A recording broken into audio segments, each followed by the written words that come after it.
Welcome to Lab 2. So we're going to be launching our first software in the loop simulation. This is mostly just a follow-up to Lab 1. So to remind you, Lab 1, we downloaded the PX4 Autopilot software and we got it up and launched for the first time with Gazebo, which is this 3D simulated world and drone.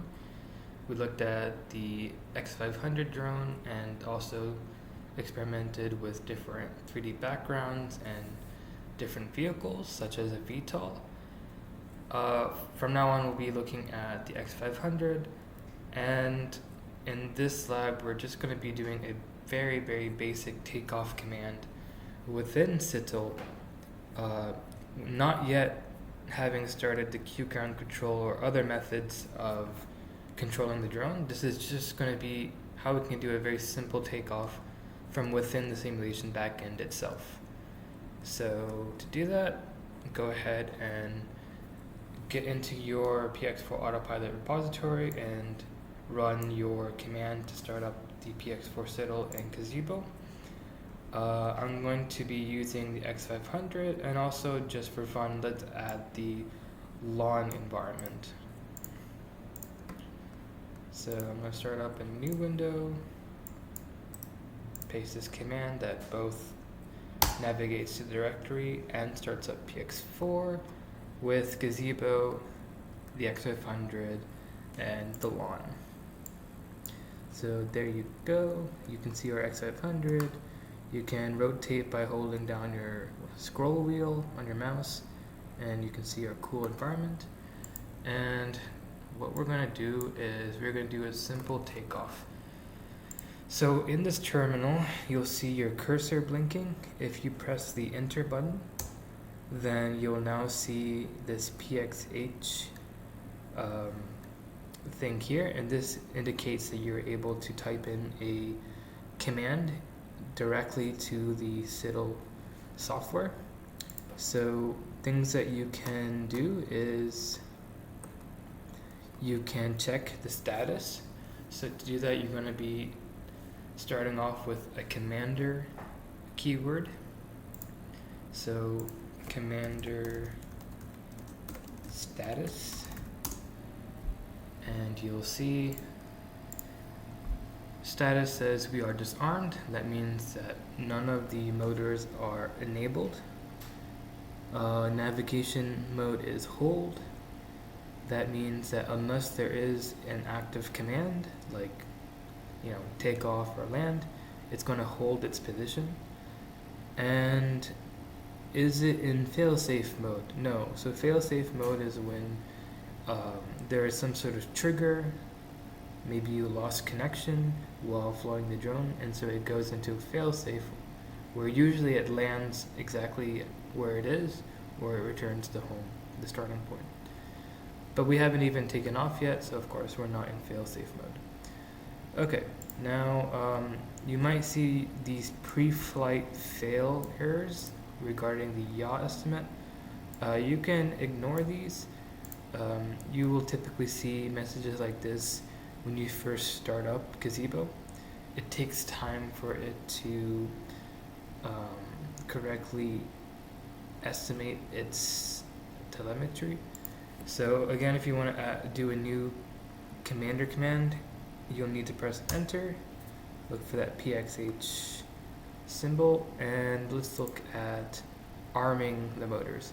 So arming the motors is essentially turning them on, powering them, but not yet taking off.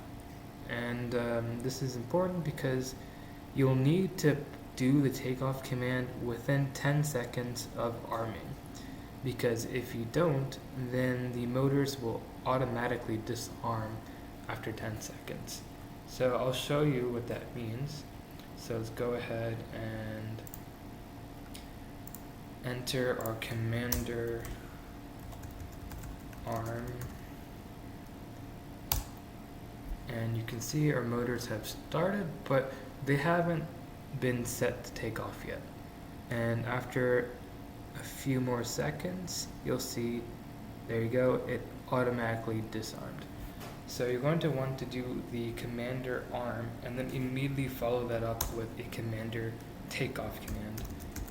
So let's arm it once more, then do commander takeoff, and there you go. We should be taking off.